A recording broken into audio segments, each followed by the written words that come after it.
एक कमी जो प्रदेश में दिखी, मुंह बाय जो खड़ी थी, वो ऑर्गेनाइजेशन की कमी। कम्युनिस्ट की तरह कार्डर बेस्ड पार्टी नहीं है। कांग्रेस एक मूवमेंट की तरह से उभरी थी। मतलब आपको संगठन के माध्यम से लड़ाई लड़नी पड़ेगी। संगठन के नाम पे जो कैंडिडेट थे वो संगठन था। आज के दिन युवा दिशाहीन हुआ है, क्योंकि रोजगार के तो आयाम ऐसा लगता है कि बंद ही हो गए। तो प्रधानमंत्री ये कह देते हैं कि पकौड़े तलने वाला भी वो भी रोजगार है। रोजगार पैदा करने में यदि वो उदाहरण है, तो फिर तो राम ही भली करेंगे। बीजेपी से यदि आपको मुकाबला करना है तो वो एक आइडियोलॉजिकल चैलेंज है। उनसे मुकाबला करने के लिए आपको संगठन में युवाओं को लाना पड़ेगा। ये आईटीआई वगैरह जो है ये फेल हो चुके हैं सारे के सारे। हार के कारण तो 10 गिन सकते हैं, लेकिन अगर मूल में अगर कोई एक कारण है तो वो संगठन की कमी है। नमस्कार, सत्य खबर पर वही दर्शकों का बहुत बहुत स्वागत है। आज दिल्ली हूं मैं और पहली बार स्वेच्छा से सेवानिवृत्त हुए सीनियर आईएएस अधिकारी और हिसार से लोकसभा सांसद रहे और अभी हाल ही में उचाना से विधानसभा का चुनाव लड़ा, चौधरी के नाम से भी फेमस है, ब्रजेंद्र सिंह से मिलने आई। तो कई मुद्दे ऐसे थे मेरे दिमाग में, मैं मिलती रहती हूँ और मैंने अभी हाल ही में जो गुजरात अधिवेशन कवर किया उससे बहुत चीजें ऐसी निकल कर आई जिनके सवाल करने और जवाब लेने बहुत जरूरी है। एक बात वहां विशेष तौर पे आई, चौधरी साहब तो गए थे इनके पिताजी, कुछ चीजें वहां, कुछ पंक्तियां ऐसी बोली गई वहां जिनकी सलाह चौधरी ब्रजेंद्र ने दी थी। ये भी जानेंगे कि मुझे ये बातें कहाँ से पता चला। चौधरी साहब, सबसे पहले तो आपका बहुत बहुत स्वागत है। आपको छोटे चौधरी के नाम से जानते हैं अब आजकल। तो मैं अधिवेशन कवर करने हो गई थी और बड़े चौधरी साहब मुझे मिल गए और मुझे एक बात वहां राहुल गांधी की बात बहुत अच्छी लगी। उन्होंने कहा कि हम बगैर संगठन के कुछ चीजें जीत नहीं पा रहे, जल्द हम संगठन बनाएंगे और उसमें डिस्ट्रिक्ट और ब्लॉक स्तर पर लोगों को या उन जो युवाओं को नए आएंगे उनको पावर देंगे।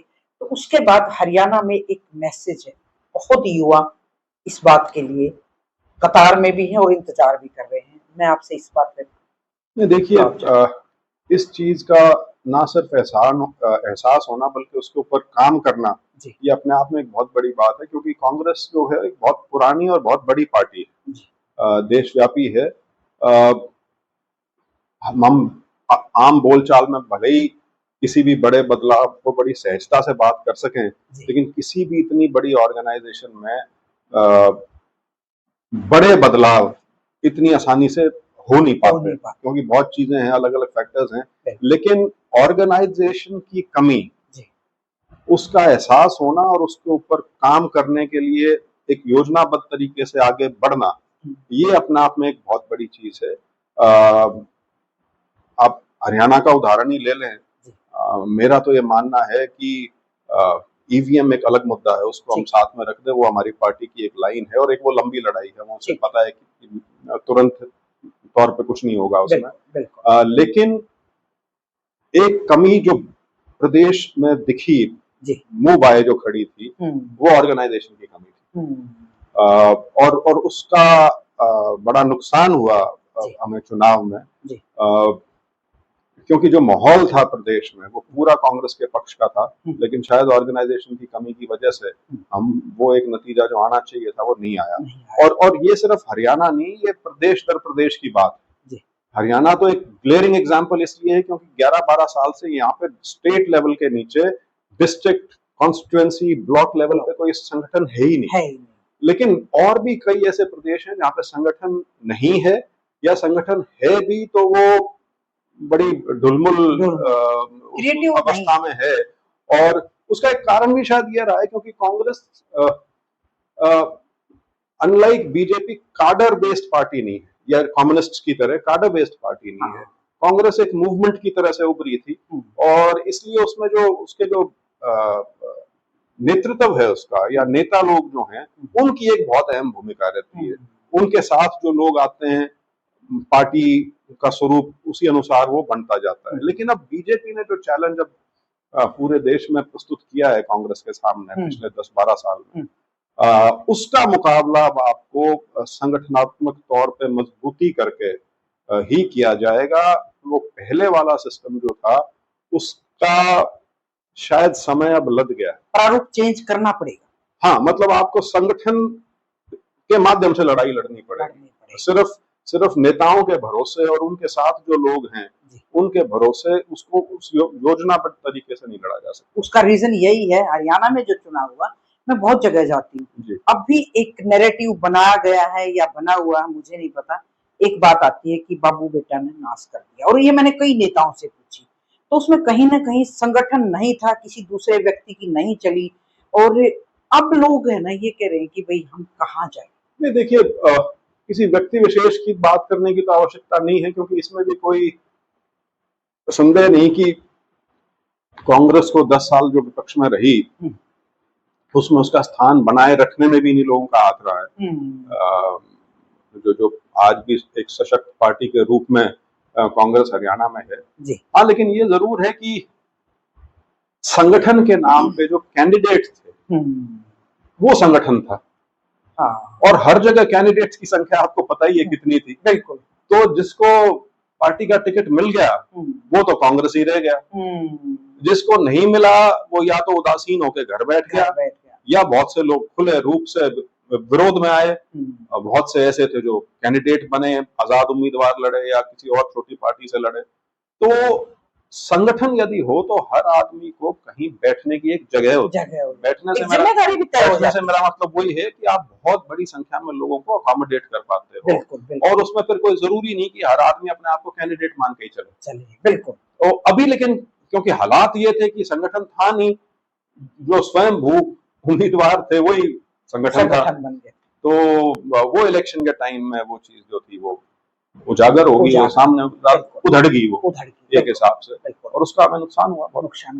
बिल्कुल। आपको थोड़ा सा ये भी सोचते हैं, मैंने कई जगह बात की कि भाई छोटू राम की एक हमारे साथ पास एक निशानी है, और कांग्रेस में जो आपका कद था 24 साल का था, बीच में चलो बीजेपी में चले गए, अब फिर से एक उम्मीद जगी है, मैं सुनती हूँ कई जगह। तो राहुल गांधी के भी आप करीब रहे हैं, आप ज्यादा पढ़े लिखे भी, और संगठन की बात में ऑफ द रिकॉर्ड कभी आपकी बात सुनती हूँ तो संगठन की बात भी करते हैं। तो अब फ्यूचर अगर देखा जाए, आप जो मुकाबले की बात करते हैं, हरियाणा में 4 साल 5 साल है इलेक्शन के, तो जो ये जो टाइम जो स्पेंड किया जा सकता बेहतर तरीके से, और हरियाणा के जो युवा सोचते हैं राजनीति में क्या फ्यूचर हो सकता है, रास्ता कोई मिले ना, तो उसके लिए आप की तरफ देखते हैं। देखिए, युवाओं की सिर्फ अभी नहीं, हमेशा से राजनीति की दिशा बदलने में सबसे अहम भूमिका रहती है जी।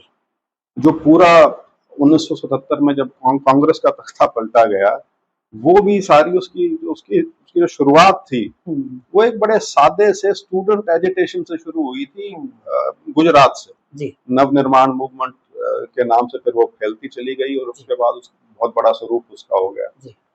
और हरियाणा में कह लीजिए या पूरे देश में कह लीजिए, जिस प्रकार से आज के दिन युवा दिशाहीन हुआ है, क्योंकि रोजगार के तो आयाम ऐसा लगता है कि बंद ही हो गए। कोई 2-4 हजार नौकरियां भी अगर दी जाती हैं तो उनका पूरा राष्ट्रीय स्तर पर प्रचार किया जाता है, और कई साल तक प्रोसेस में रहती है। तो 1.5-2 करोड़ नौकरियां हर साल पैदा करने की बात थी, रोजगार, नौकरियां नहीं, रोजगार पैदा करने की बात थी। और कहाँ स्थिति ये है कि आप एक साल में शायद कुछ लाख भी रोजगार पैदा नहीं कर पा रहे, तो एक बड़ी विकट स्थिति है। और हरियाणा में तो उसका सीधा मैनिफेस्टेशन जो है वो ये जो विदेश जाने की जो होड़ लगी हुई है वो उसमें दिखता है। हमारे यहाँ ये चलन पिछले 8-10 साल से पहले नहीं था। लेकिन अब लोग अपने किसी के पास जमीन है तो उस जमीन को बेच के जाने लग रहा है, ज्यादातर लोग इसमें गैर कानूनी तरीके से जाने लग रहे हैं। तो ये जो डेस्परेशन है, जो एक बिल्कुल पूरी तरह से हतोत्साहित हुआ है युवा, ये उसकी निशानी हमारे सामने है। और मुझे तो अभी तक ऐसा कुछ नजर नहीं आ रहा कि बीजेपी की सरकार, चाहे केंद्र की हो या प्रदेश की हो, इसको एड्रेस करने के बारे में भी सोच रही हो। तो प्रधानमंत्री ये कह देते हैं कि पकौड़े तलने वाला भी वो भी रोजगार है, ठीक है, कुछ हद तक वो बात आदमी उसको अपने आप को तसल्ली दे सकता है, लेकिन रोजगार पैदा करने में यदि वो उदाहरण है तो फिर तो राम ही भली करेंगे। राम ही भली। बिल्कुल। मेरा जो एक और सवाल था इसी बीच में, ब्रजेंद्र सिंह क्या सोचते हैं अगर पार्टी में वो खड़े हैं, लोग उनकी तरफ देखें, ऐसे युवाओं जो आप बता रहे थे कि हतोत्साहित हो गए, उनके लिए आप क्या कर सकते हैं अगर आप कल को आपको फील्ड में जाके काम करना नहीं, पड़ेगा? देखिए 2-3 चीजें हैं। एक तो है युवाओं का पॉलिटिकल मोबिलाइजेशन, जी, वो एक अलग चीज है। ठीक है। वो है युवाओं को संगठन के साथ जोड़ना। जोड़ना। वो तो एक बिल्कुल अलग चीज है। क्योंकि क्योंकि जो आपने शुरू में कहा कि शायद संगठन की कमी का एक पार्ट है ये भी कमी की वजह से युवा का जो एक जुड़ाव पार्टी के नाते होना चाहिए या एक विचारधारा के नाते होना चाहिए, उसमें बहुत कमी आई हुई है। जी। क्योंकि हर आदमी सिर्फ राजनीति को कैरियर नहीं बना सकता, पद को हासिल करने तक उसकी सोच सीमित हो गई। ठीक है। जबकि बीजेपी से यदि आपको मुकाबला करना है तो वो एक आइडियोलॉजिकल चैलेंज है, वो एक विचारधारा की लड़ाई है। वो ऐसा नहीं है कि आप सिर्फ एक इलेक्शन भी अगर जीत जाएंगे तो आप ये सोचेंगे कि बीजेपी गायब हो जाएगी। वो एक अब 100 साल में जो उनकी आरएसएस के माध्यम से एक सिलसिला जो शुरू हुआ है, जिसको 100 साल अब हो गए हैं 2025 में, तो उन और आज के दिन वो जो स्थिति में है, उनसे मुकाबला करने के लिए आपको संगठन में युवाओं को लाना पड़ेगा, उनको ये भरोसा दिलाना पड़ेगा कि आपकी पार्टी में और पार्टी के पदों में आपके लिए स्थान है। यदि आप में काबिलियत है, आप मेहनत करेंगे तो आपको उसका रिवॉर्ड पार्टी में मिलेगा और वो चीज आगे बढ़ के फिर समाज के अंदर या लोगों के अंदर जाएगी। जहां तक कि युवाओं के लिए किया क्या जा सकता है, जैसे मैंने कहा, बड़ी सीधी सी चीज है, बेरोजगारी हमारी सबसे बड़ी समस्या है। और यदि हम 2/3 प्रदेश करीब करीब एनसीआर में होने के बावजूद भी अगर हम वो रोजगार मुहैया नहीं करा सकते तो कमी हमारी है। और मेरा हमेशा से ये मानना रहा है कि हरियाणा का जो युवा है, खासतौर पर जो ग्रामीण पृष्ठभूमि से जो आता है,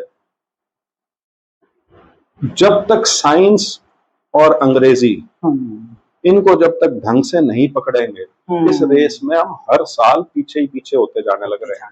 क्योंकि जो पूरी दुनिया में इस समय जो दिशा है अर्थव्यवस्था की, वो एक अलग पटरी पे चल चुकी है। वो सारी की सारी टेक्नोलॉजी ड्रिवन है और तो उस ओर जाना हमारा बहुत जरूरी है। प्रयास तो हुए हैं, सरकारी तौर पे मैं नहीं कहूंगा, लेकिन समाज में एक चेतना है। खास तौर पे वो परिवार, शायद मेरा कहना अच्छा ना लगे, लेकिन जो दूसरी या तीसरी पीढ़ी शहर में आ चुके हैं या जिनके घर परिवार में कोई नौकरी एक पिछली पीढ़ी में आ गई और उनके बच्चे अब पढ़ गए, वो उस लाइन पे चल पड़े। लेकिन अभी भी जो एक तबका ग्रामीण इलाका जो है, वहां पे अभी तक ये फीलिंग नहीं आई है कि हम पिछड़ने लग रहे हैं। उनको अभी भी ये जो खेती से जो एक समृद्धि हमको मिली थी, जो 40-50 साल तक जिसने बहुत अच्छे रिटर्न दिए, अब 20 साल से तो ठप हो गया काम सारा। होल्डिंग बची नहीं, छोटी छोटी लैंड होल्डिंग है लोगों के पास, उसी को समेट के बैठे हैं। तो वो जो एक बाहर निकलने वाली चीज है, वो नहीं हो पा रही, एक्सपोजर नहीं हो पा रहा। हमारे यहाँ कोई स्किलिंग सेंटर्स नहीं है। ये आईटीआई वगैरह जो है, ये फेल हो चुके हैं सारे के सारे। वहां से कोई बच्चे निकल के ऐसा नहीं है कि एम्प्लॉयमेंट मार्केट में, रोजगार के बाजार में उनके लिए कोई लंबी चौड़ी जगह हो, क्योंकि वो स्किल्ड ही नहीं है।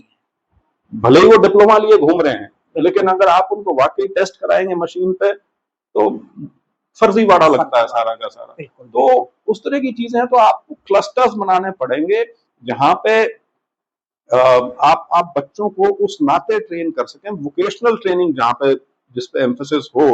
और मैं ये नहीं कहता कि आर्ट्स की पढ़ाई नहीं होनी चाहिए, मैं खुद आर्ट्स का पढ़ा लिखा हूँ, तो मैं कभी साइंस नहीं पढ़ा, बल्कि मैंने 11वीं क्लास में छोड़ दी थी। लेकिन जो समय बदला गया ना पूरा, लेकिन जो अर्थव्यवस्था के हिसाब से और सामाजिक परिदृश्य को देखते हुए आपको उस दिशा में जाना पड़ेगा, भारी संख्या में जाना पड़ेगा। नहीं तो जो स्थिति आज है ये बेहतर नहीं होगी, यहाँ से बदतर ही होगी। सरकार की क्या भूमिका हो सकती है उसके बारे में तो मैं जिक्र ही नहीं कर रहा, क्योंकि शायद मुझे तो ऐसा लगता है वो हमारी सरकार के रडार पे ही नहीं है चीज, और ये सबसे ज्वलंत मुद्दा है, लेकिन उसके बारे में कोई काम मुझे तो नजर नहीं आ रहा। तो आपकी जो सोच है कि इतना आगे तक जाने चाहिए, मुझे लगता है कि उसकी शुरुआत क्या गुजरात से होगी, जो अभी गुजरात में संगठन की जो बात है, हाँ। देखिए जिस प्रकार से फोकस किया गया है, देखिए 2017 का जो चुनाव था, कांग्रेस करीब करीब जीत की स्थिति में आ गई थी वहां पे, ठीक है, बिल्कुल एक बड़ा करीबी मुकाबला हो गया था। लेकिन जो पिछला चुनाव था उसमें आम आदमी पार्टी आ गई, वो बीजेपी की बी टीम बन के उन्होंने काम किया, सारा वोट जो उनका था वो कांग्रेस का वोट था। तो एक ऐसा एहसास होता था कि गुजरात में बहुत कमजोर स्थिति में पार्टी आ गई। लेकिन अब जिस प्रकार से आप ये भी मान लीजिए कि 2027 में चुनाव है, तो एक 1.5-2 साल का कार्यक्रम बना के जिस प्रकार से पार्टी ने वहां चलना शुरू किया है, वो एक पार्टी की कम से कम जो एक नई सोच है उसको एक निष्ठापूर्ण तरीके से आगे बढ़ाने का एक सही मायने में प्रयास से निकल के बिल्कुल।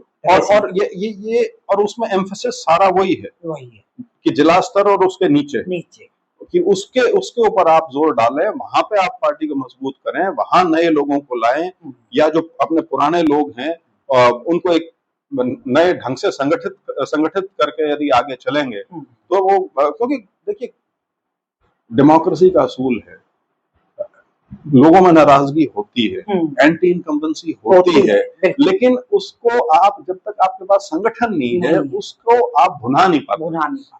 तो गुजरात में जो एक शुरुआत है, क्योंकि बहुत फोकस से कर रहे हैं, वहां ऐसा नहीं है कि नजर आई, मतलब सिर्फ सेशन की बात नहीं कर रहा, सेशन के बाद भी उसके बाद जो जिला स्तर पे जो प्रभारी बनाए हैं, सह प्रभारी बनाए हैं, और उनको आगे किस तरह से लोगों को जोड़ना है, क्या पैमाने क्राइटेरिया रखे जाएंगे, किस तरह से संगठन मजबूत जिला स्तर पे उसके नीचे किया जाएगा, तो एक वो पुख्ता कोशिश है।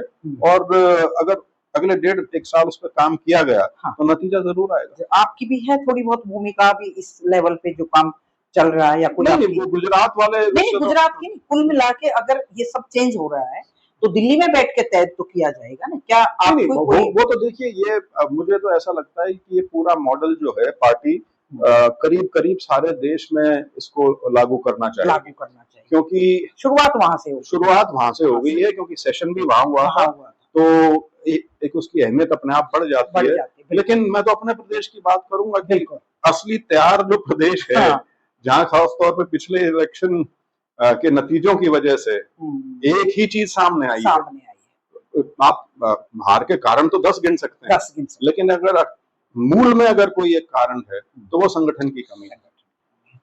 बहुत बहुत शुक्रिया ब्रजेंद्र जी, इन्होंने संगठन से लेकर और जो युवाओं पर चिंता जताई है, बेहतर तरीके से इन चीजों को इसलिए समझते हैं कि खुद एजुकेशनिस्ट होकर और आईएएस बनके, क्योंकि सरकार की जो नीतियां बनती हैं वो यही लोग बनाते हैं, ये इन चीजों को बेहतर तरीके से समझते हैं। हम फिर किसी दिन किसी मुद्दे पर इनसे कुछ और समझने की कोशिश करेंगे, और देखते हैं कि आने वाला समय जो संगठन को लेकर ब्रजेंद्र जी ने बात कही, हरियाणा में उस मॉडल को लेके जो चर्चा चल रही है इन दिनों की पूरे देश में, उसको अगर लागू किया गया तो शायद कांग्रेस की स्थिति बेहतर हो सकती है।